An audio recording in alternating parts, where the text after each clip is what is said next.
Début de transmission, entre la Lune et la Terre. Salut à toutes et à tous. Aujourd'hui, en février 2024, avec les invités de la saison 1, on est resté bloqué sur la Lune. On voulait juste prendre une photo et revenir. On peut plus redécoller. On travaille à la réparation du prototype, mais avec Pierre, on pense que c'est un pépin moteur. Dans la base de vie, on a de quoi tenir pendant un mois. Et avec Bruno, Aude, Serge, Martin, Pierre et Louis, on s'occupe comme on peut. Mais avec Louis, pour la saison 2, à distance, depuis la capsule, depuis la Lune, on va continuer d'interviewer 5 voironnés sur 5 sujets, pour comprendre le présent et imaginer le futur. Restez branchés. Fin de transmission. Salut Rémi. Salut Antoine. Est-ce que déjà dans un premier temps tu peux te présenter ? Avec plaisir. Donc, je m'appelle Rémi Veller, j'habite la région voironnaise. Je me suis formé à la sophrologie, au yoga, à la préparation mentale depuis dans les 10 dernières années là.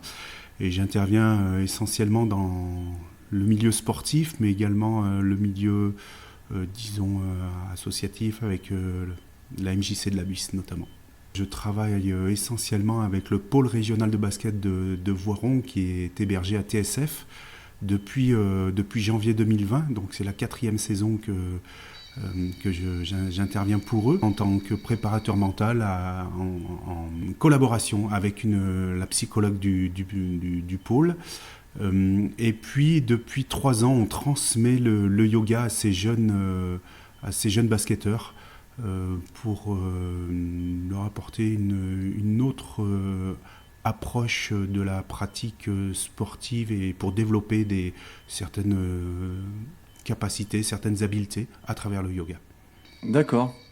Et je crois aussi que tu t'interviens au club de rugby de Voiron.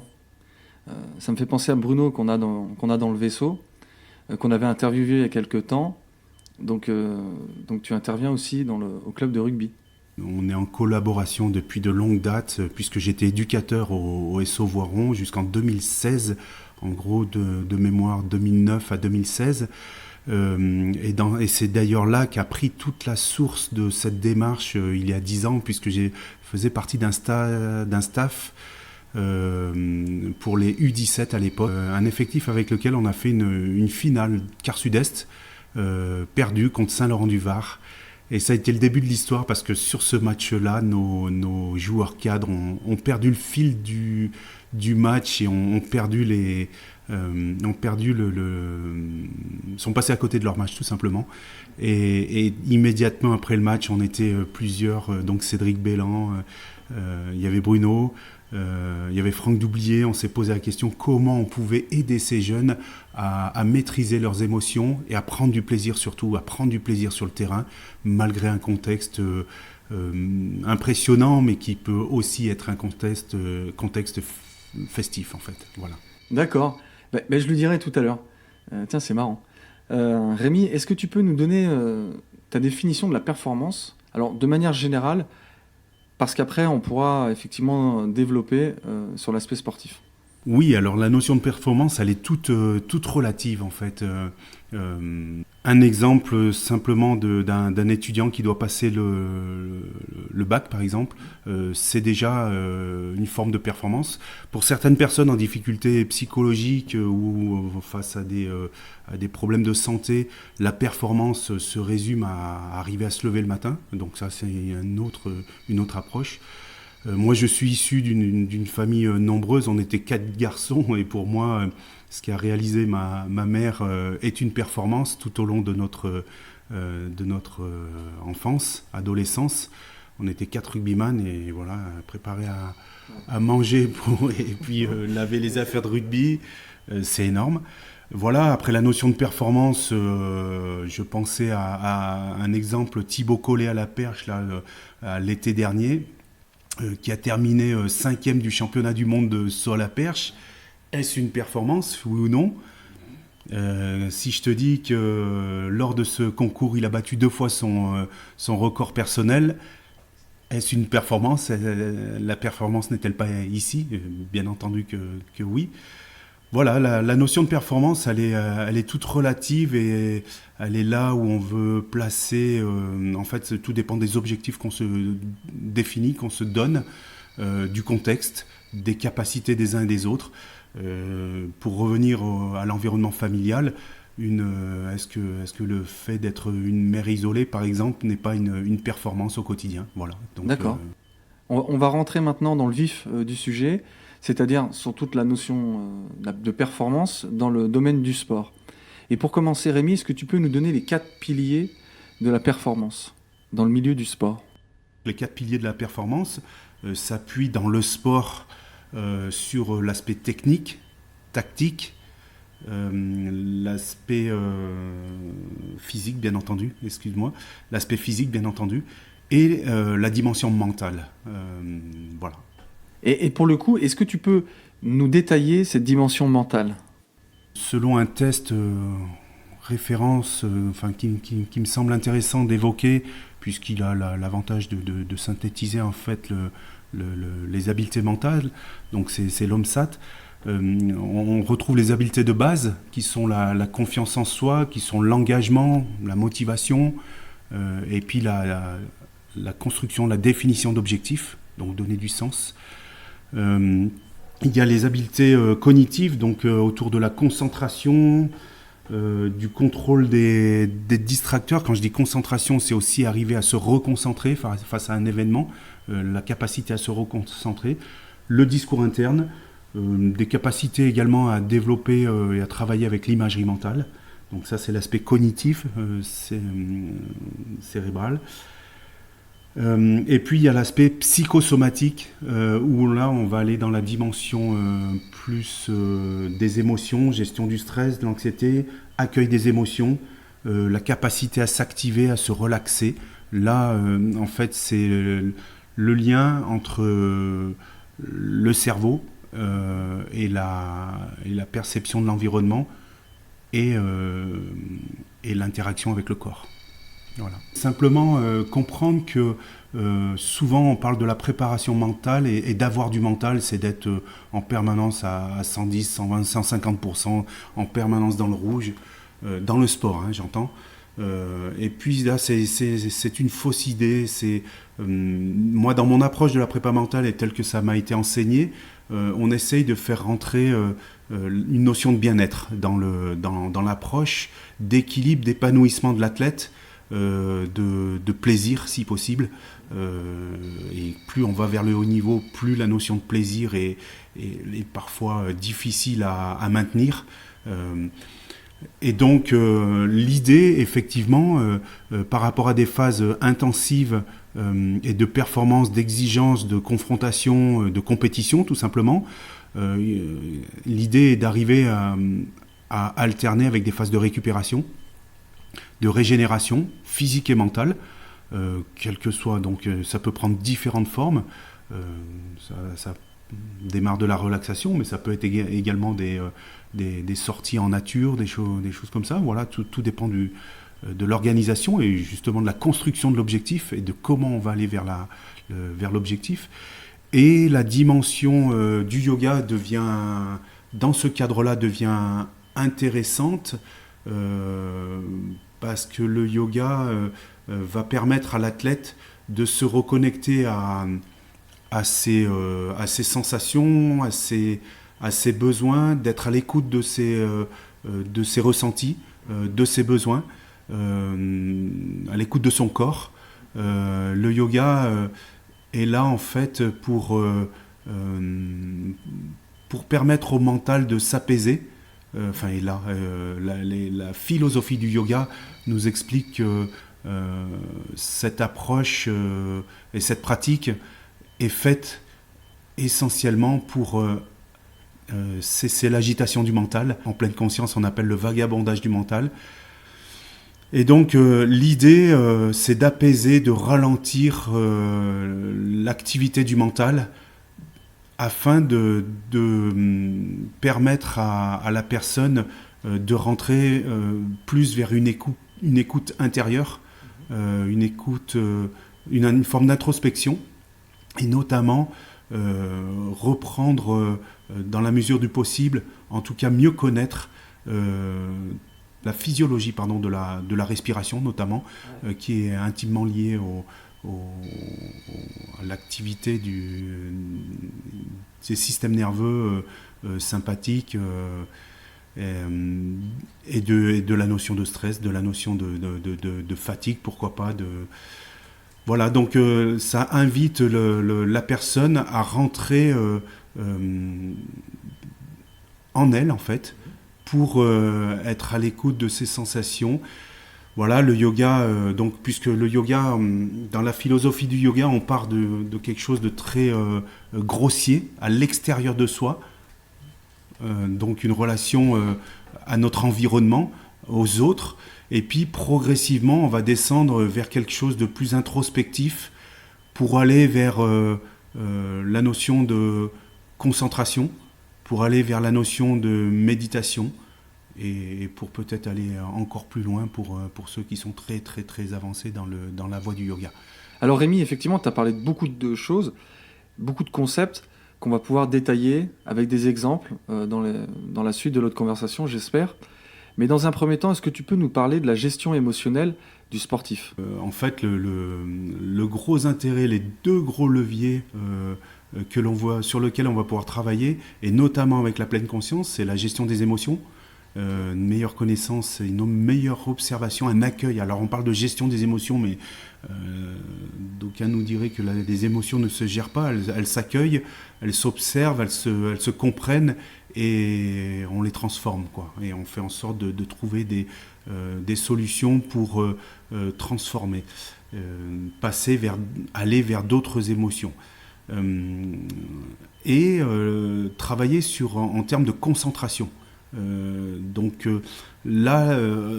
Pour un athlète de haut niveau, l'abstraction de l'environnement, ce qu'on appelle les distracteurs, est d'arriver à être concentré sur la tâche, focalisé en yoga on appelle ça l'objet de concentration, focalisé sur la tâche de façon à être le plus efficient possible, le plus performant dans l'instant. Et on imagine bien que dans le sport de haut niveau, avec l'environnement, l'exigence, donc pourquoi pas la fatigue, mais également l'adversité, la concurrence, la pression quand on est un athlète pro, la pression du résultat, la pression du public, la pression des médias, la pression d'un événement comme les Jeux Olympiques qui est planétaire. Donc si on commence à penser à toute cette pression, ça va être quelque chose de difficile à gérer. Et puis qui peut supporter une telle pression ? D'où cette approche de la prépa mentale où on va inviter l'athlète à construire des routines de performance et à se focaliser sur des informations pertinentes, sur ce qui dépend de lui, sur l'élaboration de sa performance en mettant en place des routines, des habiletés, des capacités, des ressources, des forces qui lui sont propres, qu'il a développées également et qui lui permettent d'être performant sur le tatami, sur le court, sur la piste, sur le stade, quoi, le terrain. Voilà. Alors Rémi, si on a bien compris avec Louis, l'idée c'est concernant le sportif et la gestion émotionnelle sous pression, il y a deux choses. La première, c'est accueillir l'émotion, la comprendre. La deuxième, c'est travailler sur la concentration, c'est-à-dire rentrer comme dans un tunnel, on va dire émotionnel, faire abstraction des distracteurs et de l'autre côté, établir des routines de performance. Tout à l'heure, tu as parlé des JO. Alors, ce dont on a parlé sur la théorie, c'est super, mais à mettre en place, ça doit demander une force incroyable. Oui, en fait, c'est une gymnastique. On appelle muscler son mental, en fait. C'est une gymnastique qui prend du temps. En fait, il y a des circuits neuronaux qui sont établis de par la construction de l'athlète depuis son enfance, en fait. On parle de l'environnement familial, des croyances, de l'éducation, mais aussi de la confiance en lui, de l'estime de lui. Donc, il y a tous des schémas neuronaux qui sont établis. Et peut-être certains de ces schémas sont ces autoroutes neuronales sont contre-productives par rapport et posent problème à certains moments de la performance. Donc l'idée, c'est de comprendre, enfin d'observer ce qui se passe déjà, d'accueillir ce qui se passe. Donc effectivement, il y a deux phénomènes là qui me viennent qui peuvent être très gênants. C'est les pensées négatives, où là tout peut s'enchaîner et puis l'athlète s'effondrer en fait, simplement par un discours interne qui n'est pas positif en fait. Et avec lequel il n'arrive pas à rebondir, un discours interne qui devient omniprésent, oppressant et contre-productif par rapport à la performance. Et puis donc la gestion des distracteurs, donc c'est l'environnement. Ça peut être aussi des décisions arbitrales, des décisions contestables qui peuvent sembler injustes, des choses comme ça.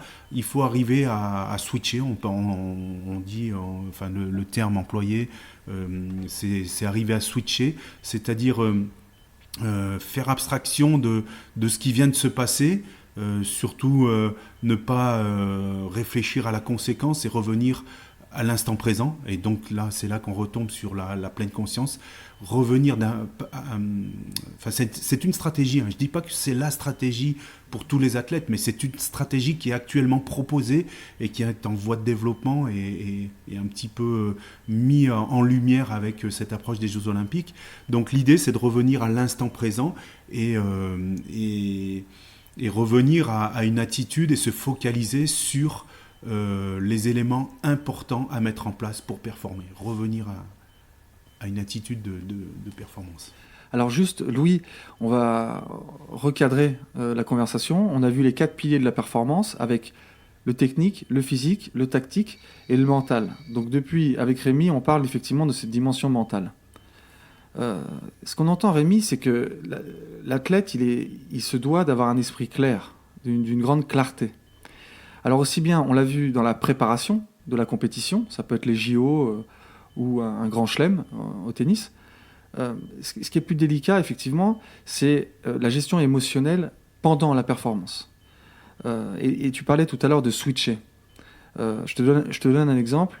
En finale de Coupe du Monde, 85e minute, tu prends un péno, juste ou injuste, peu importe. Est-ce qu'à ce moment-là, le sportif, il est quand même, il manque parfois un peu de lucidité là. Il reste 5 minutes. Comment ça se passe cette gestion émotionnelle immédiate ? Par rapport à ce que tu disais tout à l'heure, la performance passe très certainement, enfin c'est les athlètes qui peuvent nous répondre, par un esprit clair, effectivement. La colère, la frustration, ce sont des émotions qui ne seront pas productives en fait, qui seront contre-productives par rapport à l'objectif de performance. Nourrir la colère et la frustration, par exemple, n'a pas d'intérêt si ce n'est peut-être aller puiser une énergie au fond de soi pour basculer tout de suite sur autre chose, mais aller chercher dans les dernières secondes qui va jouer cette possible égalisation. Alors tu vois, ça me fait penser à Rafael Nadal. Moi je trouve que ce mec-là, mentalement, c'est incroyable. Il arrive au Grand Chelem, alors il est prêt physiquement, tactiquement, techniquement et mentalement.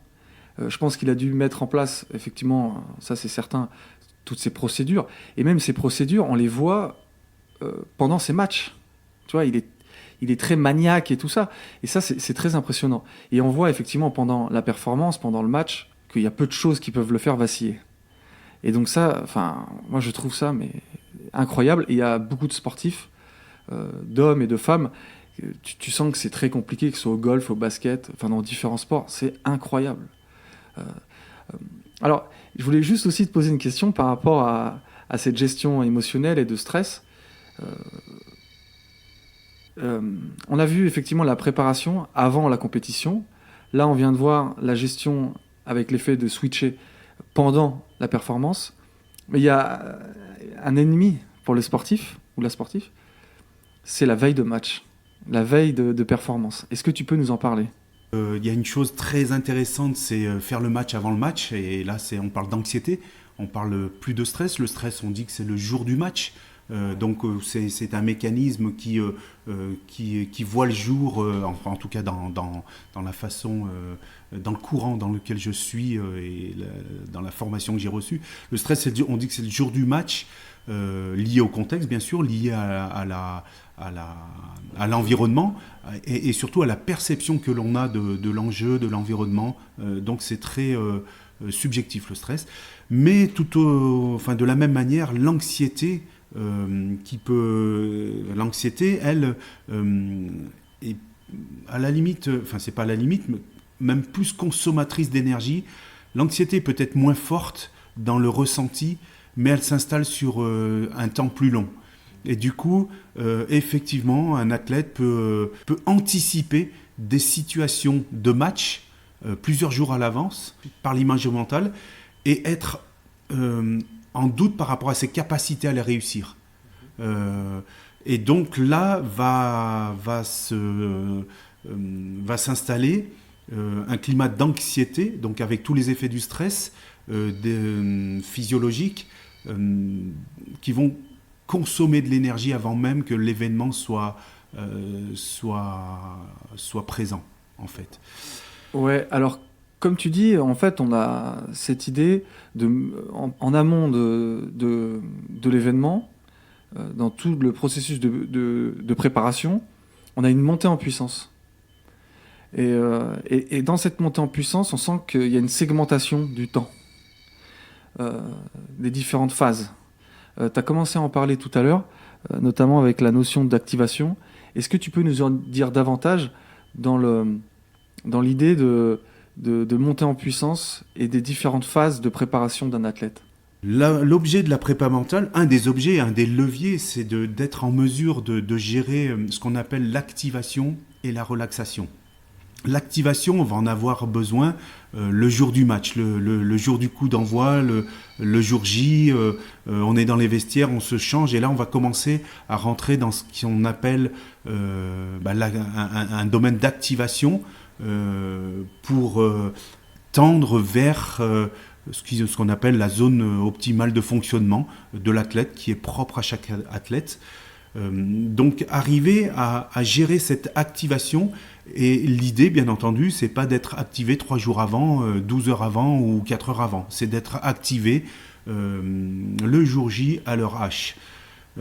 Et entre ces moments de compétition, d'entraînement où il faut être performant, il faut dépasser un petit peu, se confronter en tout cas à ses limites. Entre ces moments d'activation intense, d'implication, d'engagement, on va pouvoir installer des moments de récupération, de régénération. Et donc là, on va pouvoir apaiser ce phénomène que j'essayais d'expliquer tout à l'heure d'anxiété, d'atténuer ce phénomène d'anxiété par le biais de la relaxation, par le biais de certaines respirations et utiliser à bon escient l'imagerie mentale. Plutôt que de se dire je ne vais pas arriver à faire tel geste dans telle situation à tel moment, c'est inverser l'approche de cette situation en mettant en place tous les paramètres de réussite, en visualisant la réussite, réflexion sur ce que je dois mettre en place pour réussir mon geste, pour bien lire le jeu par exemple, pour identifier la situation, ce que je mets en place et comment je le réalise. Et ça, l'imagerie mentale a tout son intérêt dans ce domaine-là, puisque c'est un travail purement cérébral en fait, qui ne demande pas de ressources physiques comme une situation réelle peut le demander. Et c'est une approche très intéressante, et notamment pour l'aspect tactique. Réfléchir, envisager, anticiper, tout ce que l'on pourra anticiper sera favorable à la performance. Le cerveau déteste être surpris. Et donc, l'une des approches de la prépa mentale, c'est aussi de réfléchir et d'anticiper tout ce qui est anticipable. Donc dans des situations de jeu particulières, une équipe adverse avec une grosse défense, avec des joueurs très rapides, des choses comme ça, on peut, selon les conditions, ça peut être des conditions météo, ça peut être des conditions d'environnement, j'entends public, des choses comme ça, on peut visualiser, anticiper cette approche et mettre des stratégies en place. Voilà, réfléchir à des stratégies, comment je peux faire. Et ça, c'est vraiment un axe fort de la préparation mentale, au-delà de la gestion des émotions, au-delà de la gestion du stress. Le stress vient, comme je te l'ai dit tout à l'heure, quand le cerveau est face à une situation qu'il n'a pas su anticiper, face à laquelle il n'a pas, a priori, la réponse immédiate. Et donc, tout ce qu'on va pouvoir travailler en amont va aller dans le sens de la gestion du stress, de la baisse de l'intensité du stress, développement de la confiance en soi, et puis donc capacité à accueillir et accueillir, mais c'est à gérer l'intensité de ses émotions également. Oui, et d'autant plus, il y a quelque chose qu'on n'a pas abordé, c'est l'adversaire. Alors l'adversaire dans un sport co ou dans un sport individuel, mais alors que ce soit direct ou indirect, donc ça peut être un match de volley, on a l'équipe qui est en face, ou dans le golf, où on ne l'a pas directement, l'adversaire en face. Il y a aussi les concurrents, c'est-à-dire que si tu as un poste au rugby à l'aile, tu peux avoir un concurrent.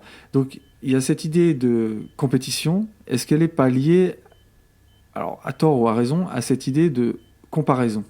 La comparaison, c'est la première erreur que l'on peut faire, et c'est la première trappe dans laquelle on peut tomber quand on est dans une logique de performance. C'est se focaliser, l'idée, c'est se focaliser sur ce qui dépend de moi. Donc c'est aussi apprendre à se connaître, à connaître ses qualités, ses points forts, ses ressources. Et après, dans le sport de haut niveau, on va essayer d'optimiser toutes les ressources, mais dans un premier temps, on sait qu'il est plus facile de développer des qualités intrinsèques et des capacités intrinsèques que d'essayer de développer des capacités qui ne nous, a priori, correspondent pas. Après, tu vois, ça me fait penser au foot, à José Mourinho. À une époque, il avait au Real Madrid, je crois qu'il avait Benzema, et effectivement, il le mettait en concurrence. Mais tout ça était bien géré. Tout ça, et c'est pour ça que ça fait le génie de certains entraîneurs qui amènent de la concurrence à des bons moments pour essayer de rendre meilleur un sportif ou une sportive. Donc ça aussi, c'est vachement intéressant. Tu disais aussi au tout début de notre conversation, sur les 4 piliers, il y a aussi la tactique, la tactique, elle, va s'adapter à l'adversaire. Bruno nous disait quelque chose l'autre fois sur le rugby qui était vachement intéressant, et notamment sur l'aspect humain, c'est-à-dire trouver sa place sur le terrain, et notamment au rugby. Qu'est-ce que j'apporte? Qu'est-ce que tu en penses, Rémi? Premier socle, c'est savoir qui je suis. Qui je suis, quelles sont mes qualités, quelles sont mes forces, si je suis dans une équipe, qu'est-ce que mes valeurs, quoi, qu'est-ce que j'apporte au groupe, déjà apprendre à se connaître soi-même. Ça, c'est déjà la première démarche.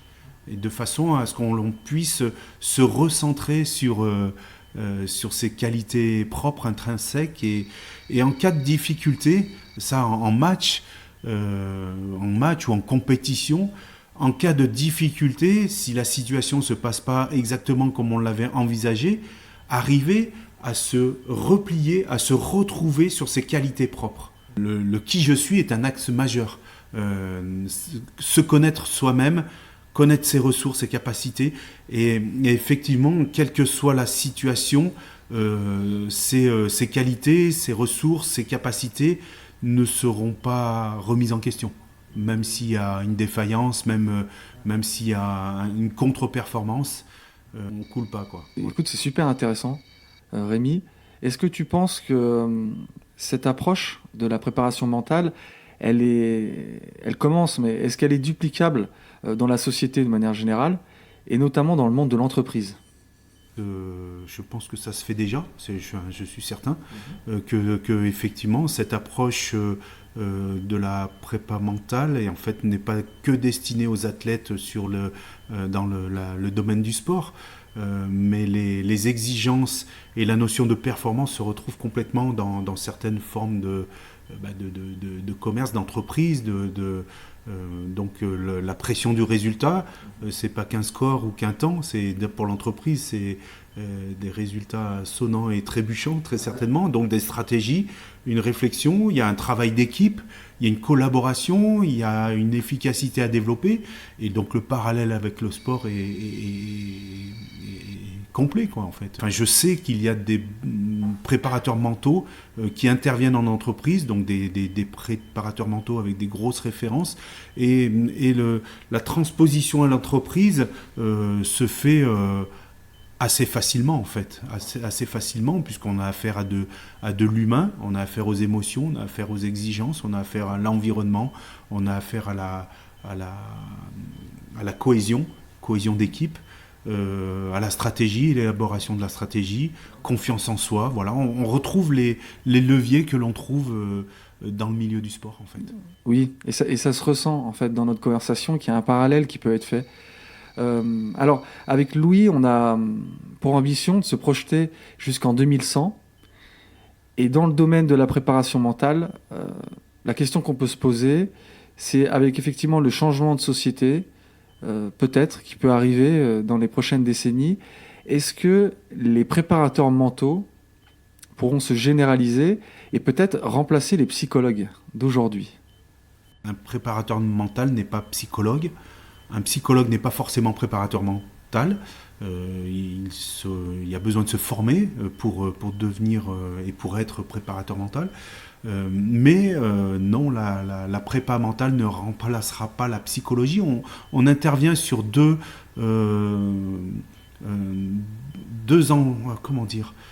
sphères différentes. Nous, on va, préparateurs mentaux, on va essayer d'accompagner l'athlète ou la personne pour lui permettre d'être performant, d'atteindre ses objectifs.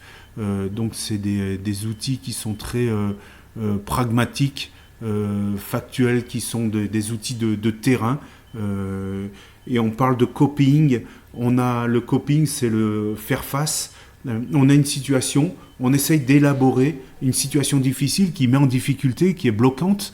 On va essayer d'élaborer des stratégies, soit pour dépasser, soit pour contourner, pour transformer en tout cas la situation, et pour la dépasser, enfin pour la contourner. Trouver des solutions pour la dépasser, pour aller voir ce qu'il y a derrière. La psychologie, elle va travailler beaucoup plus en profondeur sur la construction de la personne. On parlait d'estime de soi, donc la psychologie peut travailler là-dessus. Et une nouvelle fois, je ne suis pas psychologue, mais la psychologie va travailler sur la construction de la personne. Une athlète de haut niveau récemment, là, qui me disait j'ai été obligé je ressentais le besoin, j'étais obligé, elle n'est pas obligée, elle a ressenti le besoin de faire un travail psychologique sur elle à l'aide d'une psychologue, parce qu'elle avait la sensation d'avoir fait le tour de tous les outils de la prépa mentale et régulièrement, des blocages revenaient les mêmes. Donc elle sentait qu'il fallait aller un petit peu plus en profondeur dans qui elle était, dans comment elle s'est construite, dans d'où venaient ces blocages, en fait, d'où venaient ces réactions, ces mécanismes. On parle de mécanismes archaïques, tu vois, profondément ancrés dans la façon d'être de la personne et qui peuvent peut-être prendre racine soit dans l'enfance, soit à travers le transgénérationnel. Comme tu dis, effectivement, l'approche de la préparation mentale ne pourra jamais remplacer l'approche psychanalytique, mais sera complémentaire. Alors, sans transition, bientôt, avec Louis, on va recevoir Nicolas Bailly, qui est un chef d'entreprise passionné de nouvelles technologies. Est-ce que tu aurais une question à lui poser ? La question pour Nicolas, en quoi et comment les nouvelles technologies, pourraient être compatibles avec le développement de l'être humain, mais aller dans le sens à aller nourrir donc les besoins fondamentaux dont on a parlé sur la pyramide de Maslow, les besoins fondamentaux de l'être humain, qui sont les besoins physiologiques de sécurité, d'appartenance, d'estime, et les besoins de réalisation de soi. Comment ces nouvelles technologies pourraient accompagner cette construction de l'humain, voilà. Écoute, on lui posera la question à Nicolas. Alors, comme tu le sais, on est donc là je suis avec Louis dans la capsule, dans la base de vie, donc sur la Lune, comme tu le sais. On est bloqué depuis maintenant quelques jours avec tout le monde, là on est 7. À savoir, comment tu peux nous aider là, parce que on a été un peu sous le choc quand on a su qu'on pouvait pas redémarrer pour repartir sur la Terre. On est dans la base de vie, c'est très... Il n'y a pas beaucoup d'espace en vrai, on a de quoi manger et de quoi boire pendant 1 mois. Est-ce que tu aurais des conseils à nous donner, qu'on puisse appliquer ? Alors c'est une excellente question, les conditions sont particulières. Effectivement, je peux imaginer cette situation dans un environnement clos, restreint, avec un effectif et de la place peut-être restreinte. Moi, ce que je peux conseiller, c'est déjà d'accepter la situation. C'est d'accueillir les émotions.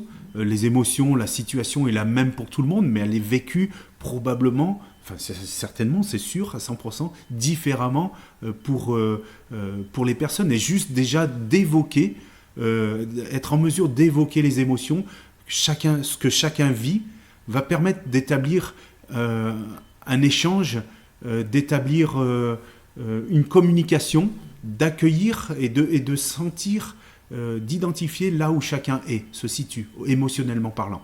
D'accord ? Donc ça, c'est quelque chose d'important.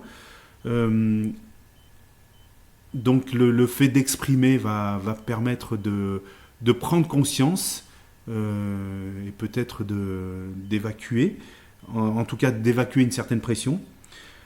Identifier les besoins fondamentaux là dans le cas. Donc c'est comment on va, quels sont les besoins, même les besoins personnels. Peut-être pour l'une ou l'autre, ça va être le besoin de se sentir un peu dans sa bulle, ou alors en lien avec le groupe, ou le besoin de se sentir rassuré. Mais c'est aussi les besoins fondamentaux, besoin de dormir, de bien manger.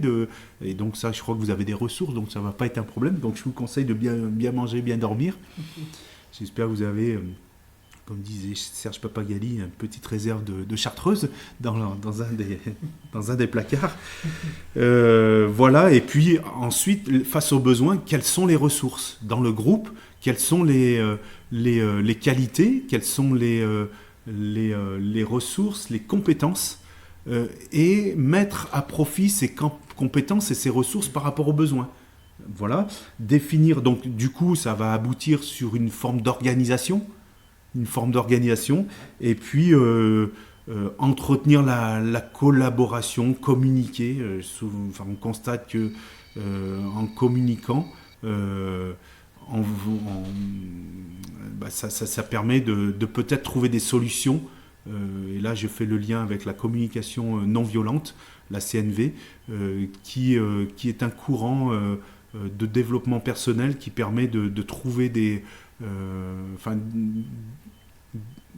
d'exprimer ses besoins et de trouver des compromis en fait sur la façon dont on va nourrir les besoins des uns et des autres. D'accord. Donc collaborer. Et j'imagine un peu de yoga, un peu de relaxation, non ? On peut mettre en pratique déjà des moments de calme, d'apaisement, pour essayer pour faire en sorte d'apaiser comme j'entends qu'il y a du stress, il y a de l'oppression, pour apaiser le système nerveux sympathique, essayer de le faire ralentir et de rééquilibrer avec le parasympathique. Donc les pratiques de respiration, ça va être de respiration, ça va être d'orienter une expi plus longue que l'inspire, donc favoriser l'expiration, allonger l'expiration d'une manière générale, mais c'est aussi pratiquer des séances de relaxation. L'intérêt aussi de peut-être du yoga dans cet environnement restreint, clos. Le yoga, tu as juste besoin, pour te mettre en mouvement, de la surface équivalente à un tapis de sol. Donc les pratiques de yoga, les notions de les mouvements, donc les asanas, les pratiques tout autour de la connaissance de la respiration, les pranayamas, en favorisant plutôt quelque chose allant vers l'apaisement, plutôt que de l'activation, allant vers des choses apaisantes tout simplement. Et puis mettre en mouvement le corps par l'intermédiaire de pratiques, de postures.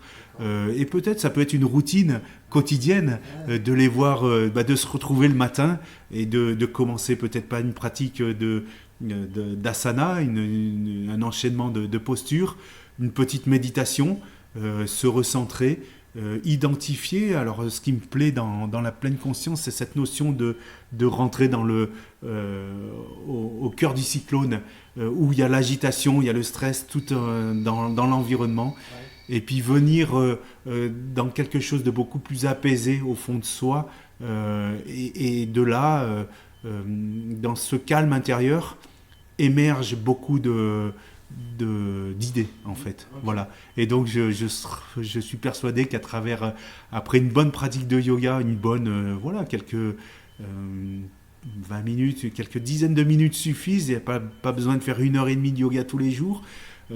S'ils peuvent le faire, c'est encore mieux. Et puis, par contre, cette pratique méditative, je pense qu'elle serait... on peut y placer donc des pratiques de pranayama, Nadi Shodhana, par exemple, pour équilibrer, en fait, qui apporte une notion d'équilibre, en fait, dans la physiologie et dans l'organisation du souffle, en fait. Voilà. Et donc, il y a un impact sur l'équilibre psychologique également. Bah écoute, merci Rémi. Je vais demander à Bruno s'il n'a pas son tapis de yoga. Je le proposerai au reste de l'équipage et je t'appellerai peut-être, pour animer une séance de relaxation à distance. Ça on pourrait peut-être le faire. Écoute, merci Rémi pour cette super conversation enrichissante. Alors ça n'a pas été facile, il y a des bruits un peu partout dans la capsule, mais en tout cas voilà, on a passé un super moment, j'imagine, avec Louis. C'est très enrichissant. Écoute, à bientôt Rémi. Merci à toi pour cet échange, cet entretien. Salut. À bientôt.